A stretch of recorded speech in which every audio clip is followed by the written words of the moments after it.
You know what time it is. Time to hang out with Mr. Coop.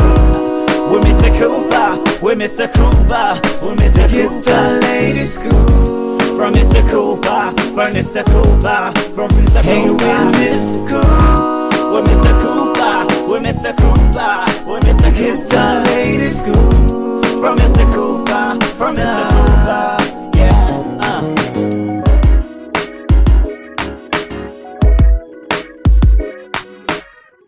Welcome to the Big Scoop with Coop. I'm your host, Coop. Big shout outs to everybody that's listening right now on Apple Podcasts or iTunes, iHeartRadio, Spotify, TuneIn Radio, Stitcher, or wherever you're listening to.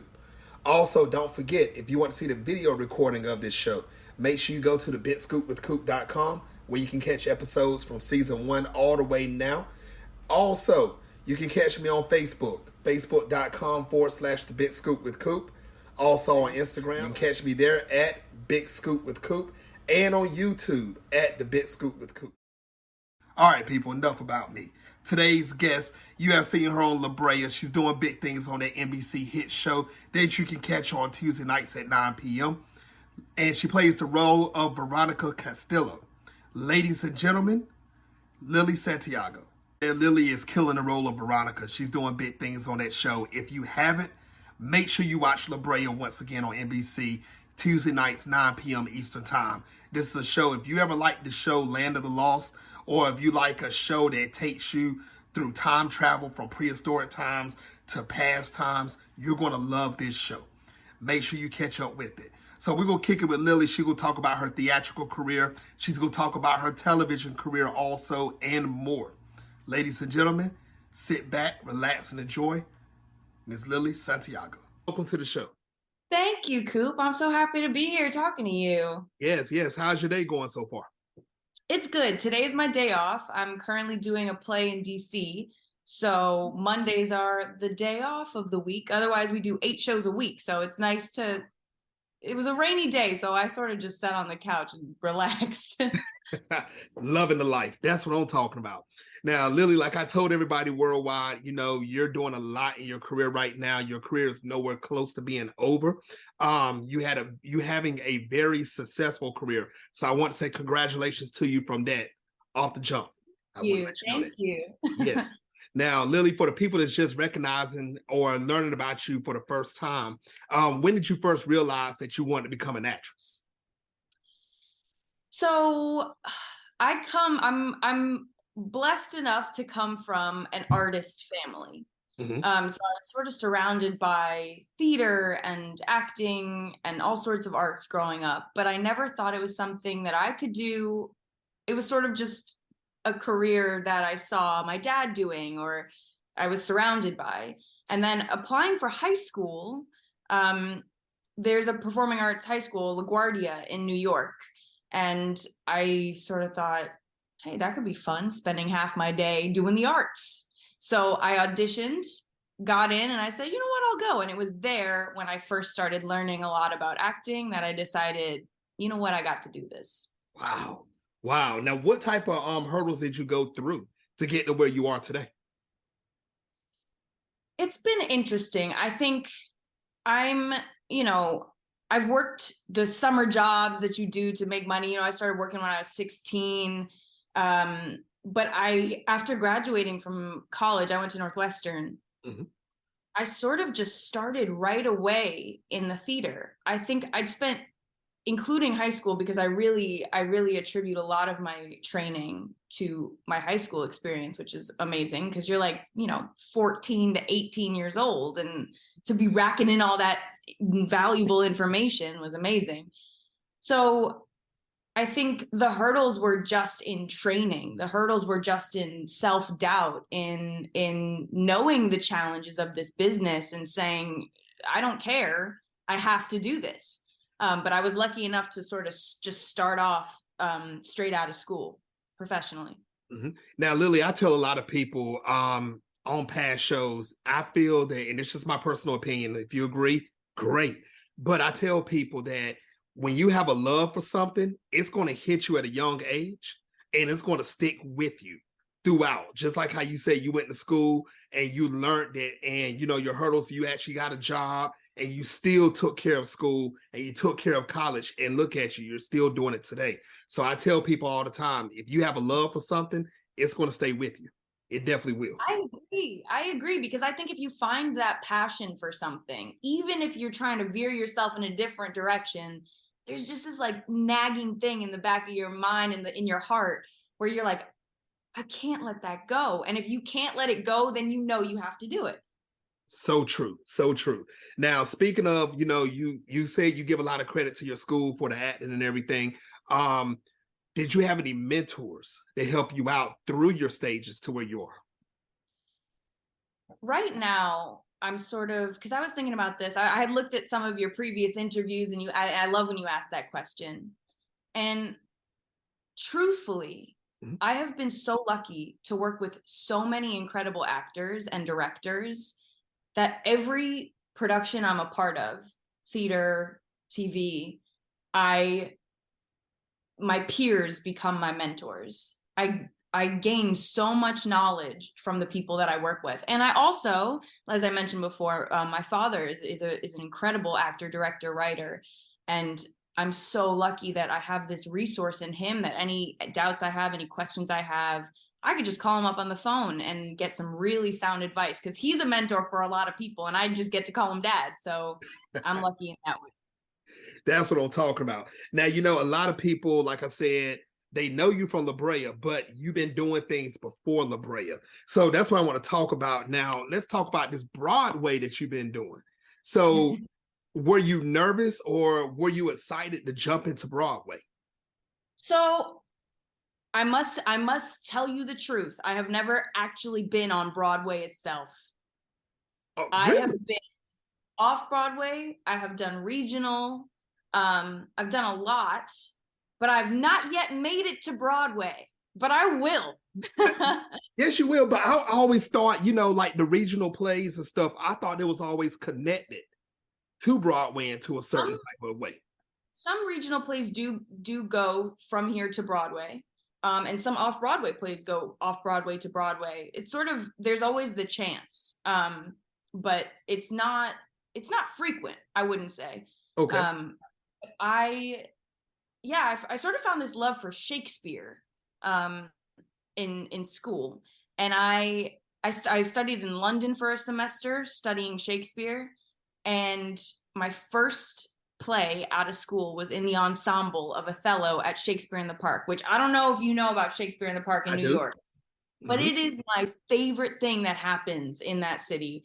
It's a massive outdoor theater, and every single person there wants to be there because you either wait in line for a free ticket or you pay a lot of money to be a subscriber. And so everybody in that audience wants to be there, and the energy is so palpable. So that's where I started off in the ensemble, and I was sitting in rehearsal every day. I was understudying someone, and I was just soaking in the talent of these people, the way that people rehearse things, the way that they absorb a script. And I learned so much. And from there, I've gotten to work with a lot of generous, kind, extremely talented people. I've done 2 all-female productions of Shakespeare plays. It's just been an adventure. Wow. And that's what I was about to ask you, Lily. Can you tell the people that's watching worldwide right now some of the plays that you have been in? Absolutely. So it started with Othello, the ensemble of Othello. I got to play Emmy in A Doll's House Part 2, which is a gorgeous play. And I did that in New Jersey. And I was in Romeo and Juliet at the Huntington Theater in Boston. So I got to play Juliet. I did a different kind of Juliet. I wasn't your typical like, times are changing. So that was really fun. And to take a script that huge and make it my own, and really, I gained so many friends from that experience too, because we just had to lean on each other. It's a massive play. Romeo and Juliet, I did Measure for Measure at the Public Theater in New York. What am I forgetting? I'm forgetting something. Oh, I've done Beth in New York. Yep. I did Schoolgirls, or the African Mean Girls play in Berkeley.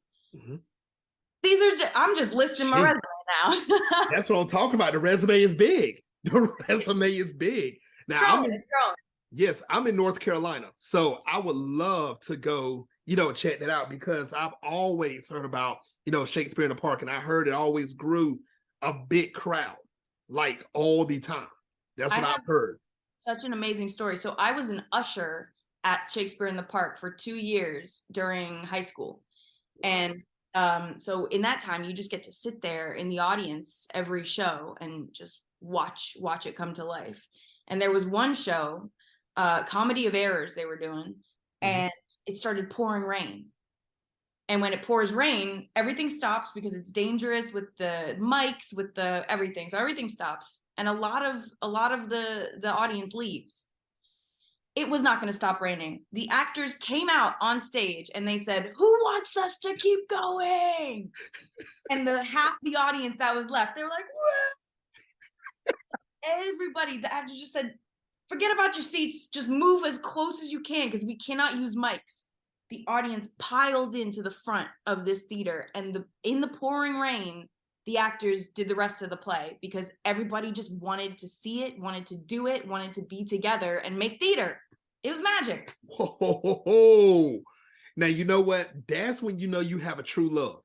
And I'm talking about from both ends, from the characters or the actors and actresses all the way up to the people that's watching, that's out there. They didn't want to leave and they want to see it. Yeah. That is crazy. Now, Lily, I've asked this question before, not to you, but to some people in the past, but I want to ask you, television to theatrical, which one do you feel more comfortable with? Oh. Because these are two different monsters. Oh, exactly. So I come from theater. So theater is my heart. Theater is my soul. I can invest in a different way when I'm doing a play. You really, no doubt, every play you do, you're making a family because you need to. And night after night, you have to listen, you have to respond. TV, you do one scene maybe 50 times, and then it's done, and you never do it again. And the timing is different, everything's different. But what I find amazing, I learned this in high school, actually. Somebody said, acting for theater is like a giant cup of coffee. Giant cup of coffee. Acting for screen is like a shot of espresso. It's the same amount of energy. It's just different sizes. Wow. And that's why I can't choose. And I think also in order to have a successful career, I need to do it all. And I want to do it all because I love the difference in the art forms. And there are different challenges that they pose. But it's the same amount of energy. It's the same amount of soul investment. It's just, instead of going, what? I'm going, I get it. I get it. Now, you know what? We will talk about LaBrea in 1 minute. But before we do that, I want to talk about, because you brought him up a while ago. That's your father. And a lot of people probably don't know this. You have a twin brother. Yes, I do. Yes, you do. Now, big shout outs to Trey. I just got to go get it out of there. There you go. Now, let's talk about this autobiography that you was in. What was it called? Lackawanna Blues? Is that the name of it? Yeah, I think that was one of your father's joints right there, correct? That showed on HBO. Now, how excited were you to be into that? You know what's wild is I think I was like 7 years old. You were real young. And I was really excited to go to work with Dad. I didn't even think really about being in it. And I had my twin brother, Trey, as you mentioned, with me. And the kid, Marcus, who was playing my dad, essentially, just as a young man. He was like 10 years old. So the three of us basically used this set as like a playground. You should have seen George C. Wolfe trying to direct these three kids, We're just like, oh, I was like, get serious. You're really sad right now, And you're like, oh, yeah. I didn't really process it as acting, if I'm honest, at the time. It wasn't something that I was thinking about. It wasn't something I was considering. It was just so fun to use a set as a playground, to be able to mess up Dad's work for a day, Let's make sure Dad don't hear that part. Well, too late now. Go make sure he watches it. Happening. Hey, that's what I'm talking about. So, ladies and gentlemen, worldwide, once again, as you see, Lily, she has started this thing at a young age. And you see, she went on her dad's set, tried her best to tear it up. Hey, you're 7, you want to run, you want to have fun. Why not? That's what I'm talking about. That's exactly what I'm talking about. Now, let's talk about it. This show that you are on, good gosh, I'm up to date on it. I'm up to date. I think the world is up to date on this. NBC hit LaBrea. You play Veronica Castillo. Now, how excited were you to get that role? I think I broke the walls of my house with my screaming. I honestly, as an actor, I think the majority of us, we have goals and you reach the next one and then you feel like you're starting from 0. Mm-hmm. And my next goal was to break into the TV world because it feels so impossible when you're outside of it.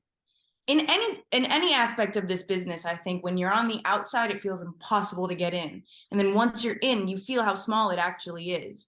And you realize all the different connections that you've made that have gotten you to where you are. And I was not expecting it at all. I had a crazy week of auditions. I had like 5 or 6 auditions that same week. And if I'm honest, LaBrea sort of slipped my mind because I had other auditions that were like pages and pages, and LaBrea was a shorter audition. So last minute I was like, oh, we got to get this in. Recorded it real quick. I was like, no, I feel good about it. Sent it in, let it go, because you also send it in, you got to let it go because you don't know what's going to happen. Mm-hmm. Now, you know what? Season 2 of LaBrea. Now, people that have not seen this show, you need to watch it, for one.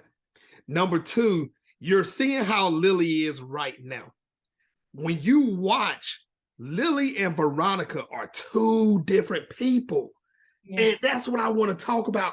How do you go from this charismatic woman that we're seeing right now to someone that's holding a lot of grief on the inside, and you play that role to the T?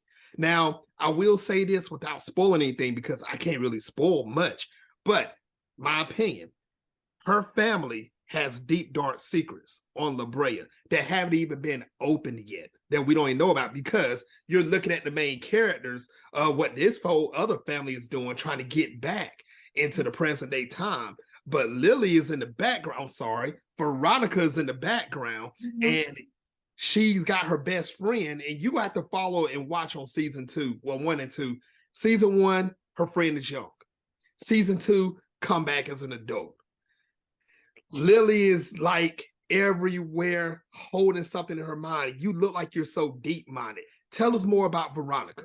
What can we expect out of Veronica? And tell us, for the people that have not seen Veronica before, what to expect. You know, I really appreciate what you said about the difference between me and Veronica. And I think that goes back to the audition and why I let it go, because I was like, that's not me. And it was such a pleasure and a privilege to be able to play a role that is completely different from who I feel I am. Mm-hmm. Now, like you're saying about the family, some things are written in your backstory. Some things I find out right when I get the script. So I didn't know, and I have to play it like I've been existing this way my whole life. But I had to create a really deep backstory for myself in order to do justice to this character who is extremely traumatized. She has had nothing but a life of struggle and pain. And so finding the moments where I can let that go and let levity in, that's been really fun. I think she's a turmoiled young woman, but at the same time, she's a young woman. So, you know, how much does she carry with her? How much does she fight to let it go? What does she want to be involved with? Who does she like? Who does she not like? How does that express itself? Is she a violent person because of her background? Or is she a tender person? And like, what's learned behavior and who is she without that learned behavior? So it's been so fun to just navigate all of that and talk through it with scene partners and directors and writers. It's challenging, but it's wild, obviously, but it's real fun. Now, I'm trying to go back in memory. Wasn't it, and please correct me if I'm wrong, Lily, season 1, episode 1, didn't Veronica's father get taken away by like a saber-tooth tiger or a wolf or something? It was Yeah, something. it was a wolf. So the man that she falls down the hole with, who she says is her father, and the girl that she's with, who she says is her sister, all fall down together. Immediately there's a giant wolf attack and he gets bit and dragged away. And it seemed like you or Veronica has been in, and I understand why, because if you bring this into reality, you just saw your father get dragged away by a wolf. You gonna be in a blah type of mood, you know. I mean, I know I would. That hurts. That really hurts. Now, I got a personal question, and I hope you can answer this. I really do. Me too. Okay. Last episode, you remember the swarm of bees or wasps? What were they? What were they? I forgot the name. What were they really called? Oh man, I don't know. The character Scott is the one who's always saying the actual names of stuff. Yeah.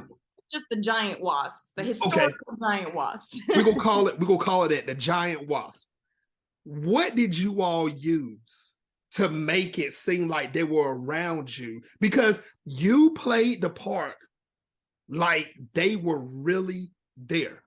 Can you pull the cover back a little bit and I tell cannot us? wait to tell you what this was. And you know what I'm gonna tell you? I'm gonna start with the wolves and then I'm gonna go to the wasps. Okay. The wolves are either a giant statue of a wolf that you look at for eyeline, and it's just one, or it's a man wearing a complete blue suit over his whole face, his body, his toes, running on the ground like he's a wolf. Green screen. So the wasps, we had a little model of the size of them, so we knew how big they were. And it was on like a wand. And if we needed to have the same eye line, somebody would stand there with the thing. Wow. Otherwise, it was the air. Coop, it was the air. We were looking at the air like, wow. You really played it. You really played it. And I'm not gonna lie, I was not gonna blink because I want to know who's gonna take that injection shot. I really was. I was like, who's gonna survive in this? That was now, tough. Here's the question. And you're not going to answer this, Lily. I'm talking to people worldwide right now. That's right. Keep your mouth shut on this. Is Lily's sister really Veronica's sister really dead?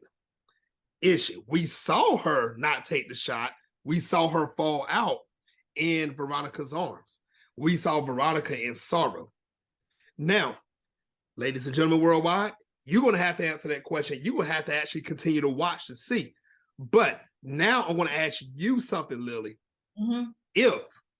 If she is gone, is there a possibility we will see her in adult or childlike in flashback sequences? Is there a possibility? My answer to that is there is always a possibility, because LaBrea is LaBrea. There is always a possibility. We have time travel. We are in prehistoric times. People went to 1988. We got 2023. We have all sorts of times, all sorts of holes opening up all over the place that people come through, leave through. Anything is possible, in my opinion. And I'm excited to know what people think, because I think some fan theories are really hysterical, but also accurate. I agree. Now, ladies and gentlemen worldwide, make sure you watch LaBrea. What is it? Tuesday night? Tuesday nights at 9. At 9 o'clock. Also catch it on Peacock. You got it both ways. So make sure you catch up with LaBrea. I don't want you to watch it before me. No, I'm lying. Watch it before me if you can. Watch it with me. I watch it live. That's when I watch it. I have Peacock, but if I'm out or I have a show, I always catch up to it on Peacock. Make sure you check it out. Big shout outs to the whole cast and crew of LaBrea. All of you guys are doing a fantastic job. Pass that word on to them, Lily. Make sure you do that. Yes. Now, Lily, are there any other projects that you're working on that you'd like the world to know about?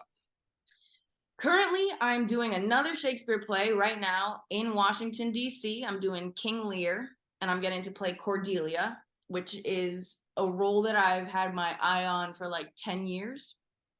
So it's really exciting. And we have Patrick Page playing King Lear, who is just a legend of the theater. So it's been really exciting. It's been challenging, especially like we were talking about before, going from TV to back to theater. And I hadn't done theater all of COVID. So it's been 2.5 years since I did a play. And I was thrust right back into the whole pace of it, into the emotional depth that's required. It's been amazing. Yeah. So it's a saying like this for theatrical also. It's like riding a bike. You will never forget. I think thanks to training, yes. And I think I'm learning now that I have things that I'm reminding myself of what I need to do in order to get myself into the emotional state to do a 2.5-hour play. Because it's not the same as sitting on set for 3 hours and somebody saying, oh, come on, we need you now. You've got to say your line. And you just show up and you're like, wait, and then you're done. This is a whole Shakespeare play. So it's a muscle. It's like you need to re-strengthen the muscle, but it is always there. Wow. Ladies, and I'm here right before I head back to Australia to film season 3 of LaBrea. That's right. It is filmed in season 3. And ladies and gentlemen, Lily didn't tell you this, but I've heard about this.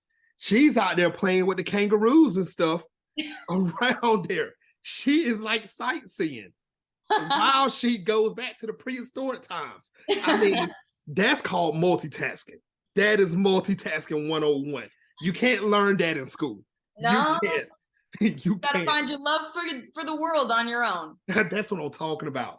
Now, Lily, what is the best way for everyone to follow you on social media so they can keep up with you with everything that you got going on? I would say on Instagram, it's Lily_Santiago. Ladies and gentlemen, make sure you follow her on social media. You never know what she's going to do next. Will she take a picture of the kangaroo? Will she take a picture of herself in the pouch of a kangaroo? Will she ride the kangaroo to LaBrea to prehistoric times? And then you got people trying to figure out, why is there a kangaroo mixed in with the wolves and the saber-tooths and the giant wolves? If you see the kangaroo, it's Lily's fault. It wasn't supposed to be there, but Lily brought it on set. And guess what? They're going to use it. I guarantee you. Yes, and there's not going to be a man in a blue suit. This is going to be a real kangaroo. That's what I'm talking about. Now, Lily, what advice would you give any male or female that wants to become a successful actor or actress? I think my first step of advice would be study. I've talked about it a lot already. I think there's so much, people think anyone can be an actor. And I think if you are a human, you have it in you to be an actor, but that's not all it takes. It's a lot. You have to be able to find the techniques in order to act, but also in order to handle your life as an actor. The work that we do is incredibly emotional. It's vulnerable. It's scary, and you have to be willing to just lay it all out there in front of an audience of hundreds of people, or with a camera directly in your face, knowing it's going to be broadcast to the world. So the more training you have and the more prepared you are for all of those things, and the more you can build a toolbox to have all of these skills waiting for you. That is the biggest piece of advice I could give. Study. That's what I'm talking about. Now, make friends. Do it. Make stuff on your own. Be inspired by yourself and the people around you. Like, use people. Make stuff together. Make art. That's so true. Now, Lily, I've been in 2 or 3 indie movies, so I know how that is. Being on set, being in front of the camera, and being behind the camera. You're like 20 steps up past me. You're on national television where it's got to be seen weekly. You've got to bring your A game. Yeah, you definitely do. Hey, you've reached my next step. Is I want to do an indie movie. That's what I want to do. Nice. Okay, I like that. Now, Lily, this is the last segment of the show. It's called Take the Floor. You have up to 2 minutes to say whatever you want. Lily Santiago, take the floor. Thank you. Well, first I want to talk about animals, because you just got me thinking about the kangaroos. And I just want to say that I think, there was a crazy time when a kangaroo did run through set and everybody went wild. And I'm just saying that it's really fun to be out there filming in Australia because all the animals are really wild. The next thing I want to say, it goes back to what I was just talking about. And it's that I think there's so many people who get disheartened by this business because it's easy. It's easy to get down about it. It's tough. It's harsh. It's judgmental. And I just want to say, if this is what you want to do, you can do it. You need to believe in yourself. You need to not be your harshest critic, because usually we are. And as much criticism as you give yourself, you need to find a way somehow to give yourself that amount of love, because you are your best friend, and you can also use your friends. It's important to have a support system, to have family. Mine's my family, my partner, my friends that become family. Use your support system, and also find a way to believe in yourself. Have your core. You're strong enough to do it. You can do it. Wow. That was awesome. Lily, I want to thank you for coming on the show, and I would love to have you back on in the future. Oh, thank you so much, Coop. It has been an absolute pleasure meeting you and being and talking with you. I just feel like we could keep talking. We could. We definitely could. Ladies and gentlemen, once again, make sure you catch LaBrea. If you're in the DC area and you can catch this theatrical event that Lily is about to do, make sure you go there. Make sure you bring your family, your friends, even bring your haters. You want everyone to come out there to watch it. Yeah. Also, once again, season 2, LaBrea, Tuesday night, 9 p.m. NBC. Also, Peacock. Follow Lily on Instagram. You do not want to miss anything that she's going to do. Once again, when she put a kangaroo in the headlock, when she bring another one on set, I'm still blaming her for doing that. She said one came on set. I think she did it. But don't worry, Lily. I ain't gonna tell on you.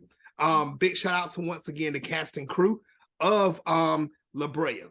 All right, people. Make sure you get ready for the next episode of the Big Scoop with Coop. My next guest on the Big Scoop with Coop is, you know I don't announce my next guest. You better make sure you stay tuned. You follow me on social media. Follow me on Instagram at the Big Scoop with Coop. All right, people. Until the next time on the Big Scoop with Coop. Peace.